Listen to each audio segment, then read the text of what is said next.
Hello, everyone, and welcome to suppose, bonus episode of the Brothers Take. It is just me, Eric, today. The other two could not join this particular bonus episode because this is a full non-spoiler review of God of War Ragnarok, which I have recently completed and platinumed, which is very rare for me. To be honest, I play a lot of games, but never do I platinum them. And this thing, I just had to platinum. So, if you're first time viewer, you can follow us on YouTube. Just ring the notification bell, click subscribe, do that. Smash the like button, all that YouTube stuff. If you're wanting to see more content, if you like what you're seeing, but if you're more of an audio listener, then you can follow us on any of the audio based sites. We're on all of them. We're on all of them. And if you want to touch base with us, maybe you want to leave your review of God of War Ragnarok, or just leave an opinion of your own, whatever you're into. You can touch base with us on Facebook, Instagram, and Twitter at The Brothers Take. Now, without further ado, let's get into this. Oh, where to begin? Where to start with this masterpiece, in my opinion? Masterpiece of a game. It's a pity, really, right?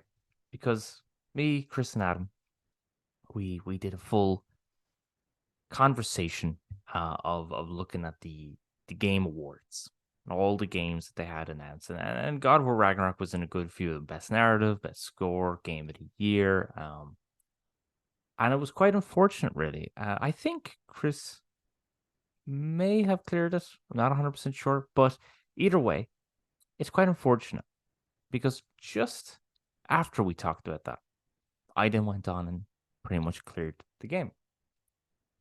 And I was just very we were all kind of talking about how the score was good, but it wasn't amazing. Wasn't amazing. Didn't grasp us. It was good though.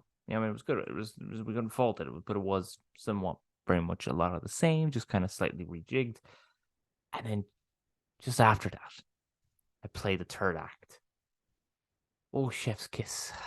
The music was so fucking good. So good. Ridiculously good.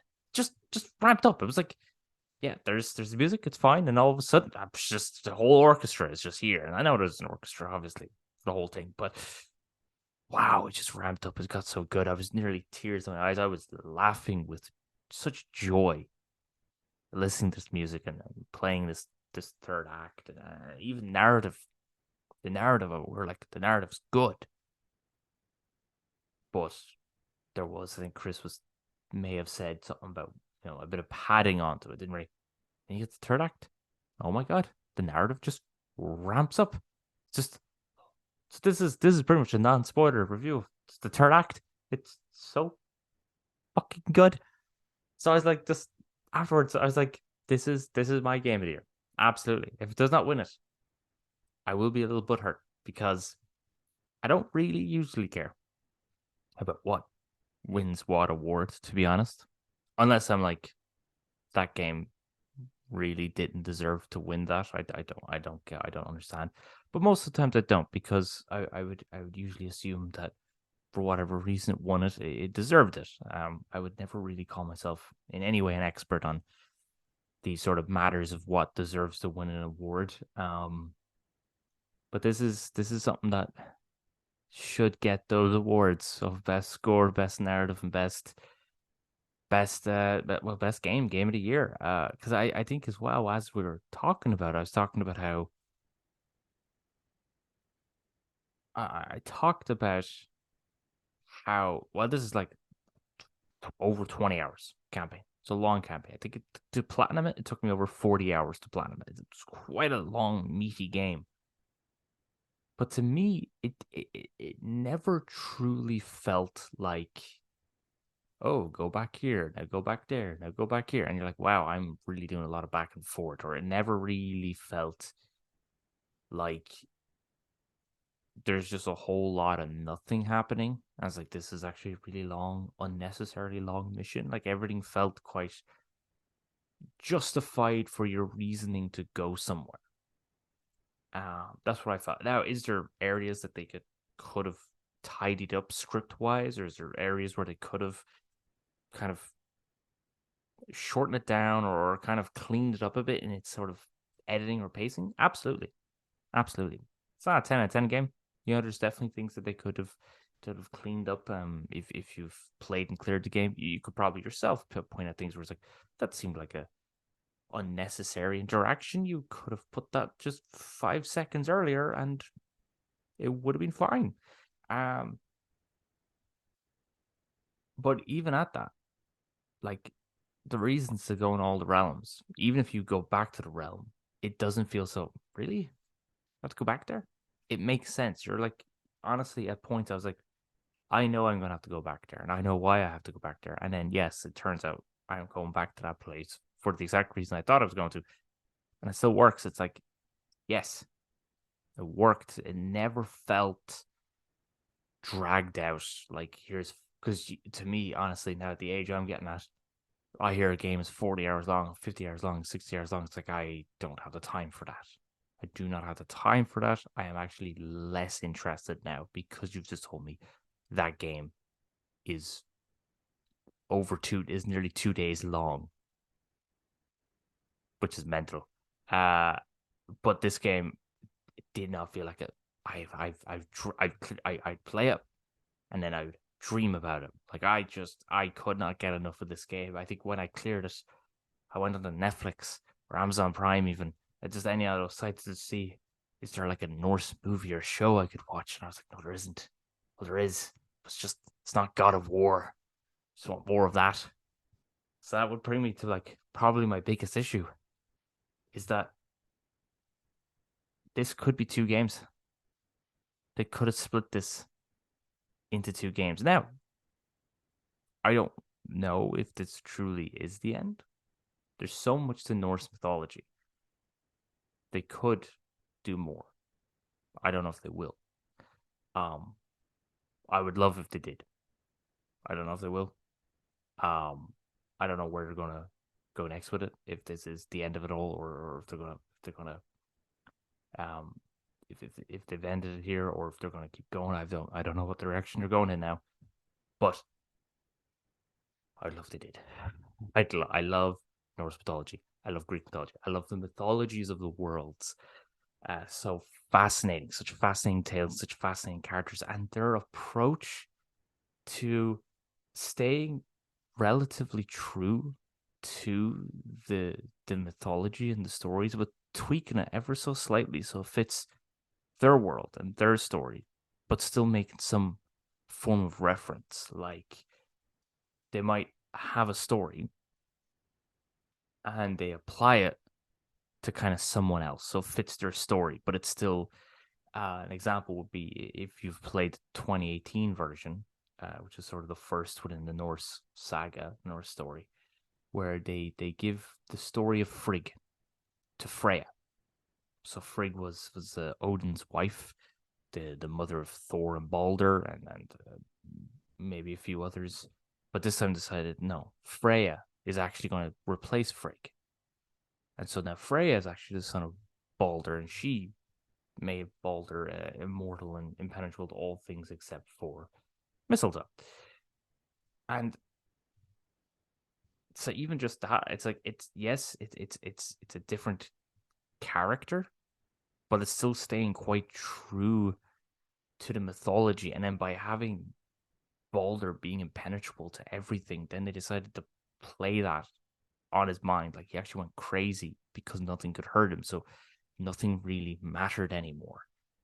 I thought that was such a cool idea. And they do that a lot with a lot of the characters is getting these particular concepts that are described within Norse mythology and then ramping them up. Thor is he's a man who's fond of the drink in Norse mythology.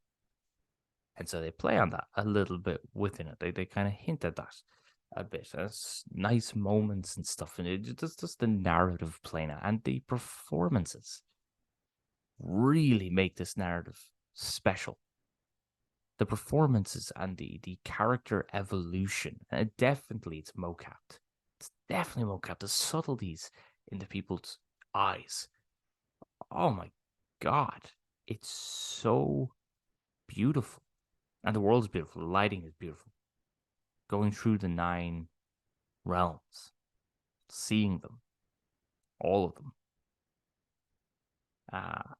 is just wonderful. And just the evolution of the kind of races, now the races might, the architectural design pretty much is what I'm getting at, of 4 of these 9 realms, that you can really clearly see a difference and a thought being put into them. Yeah. Oh my god. It's I don't think there's enough words in the dictionary to describe my love for this, because of just totally and utterly what they captured. They managed to pull off. Again, for me, I would love for this to be 2 games. I'd love for this to be 2 games. Could easily be 2 games. But I'm also not giving out, because if it was 2 games, it means I'd have to wait longer to get the full story. So I also love the fact that I have the whole thing. I could just right now go down, play the 2018 God of War, play through the whole thing straight away, then go straight on to Ragnarok, play all of Ragnarok. Just get that full, beautiful Norse mythology. And the music as well. I've said it. I've already said the music was good, but the music is good. The music is good, with then the beautiful performances just really heightening up the whole thing. Oh my god. Oh my god. Oh my god. There's very few flaws I can actually have with this thing. There are flaws, and if people have problems with it, maybe yeah, again, might have problems with pacing. Might have problems with it. They might think about playing the whole thing, thinking themselves, this could have been shortened down. That's fair enough. That's fair enough. You're wrong.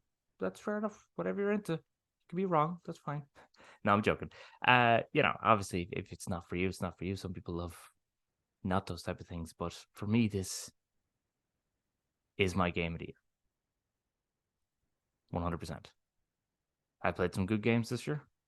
That is my game of the year, because it's just excellently well crafted. You can tell love was put into this, and I love to see that nowadays in music, TV shows, movies, video games, when you can tell that there was a love put into the craft, and that something wasn't being made simply to get money. Now, obviously, all these things are being made, and at the end of the day, it is to get money. Like, you buy an album, the person made the album to get money, but when you can tell that the person made the album specifically so that because they wanted to, because there's a message there that they want to convey, that they want to get out, and this also has that, and that's one thing I love about the Norse God of War. And you look at the Greek, it's quite Kratos is quite young and immature and selfish, and now you're seeing this much more older, wiser character. That he uses his brutality as a means of defense, while in the original he used it as a means to get what he wanted.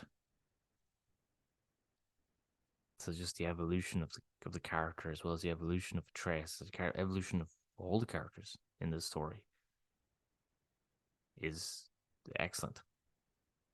Absolutely excellent. Game of the year for me. I've said that probably too many times. Probably boring you with how many times I'm saying I love this game. But yeah, it's my game of the year. Thanks for joining me. Yeah, again, we'll probably do a lot more of these bonus episodes as time goes on. We'll definitely be doing an episode on this at some point when the other 2 have cleared it. We'll definitely do more episodes. An episode on after Game of the Year awards, after the game. Yeah, Game of the Year awards. We'll be doing plenty more episodes. So if you enjoyed this, and if you want to see the other 2 talking and chatting, because they do that, they talk, then absolutely smash that like button, click that subscribe button, ring that notification bell. Come chat to us on Facebook, Instagram, Twitter. If you're not are looking at YouTube, and of course, we're on all the audio platforms. So come, please join us. You are absolutely more than welcome. Talio.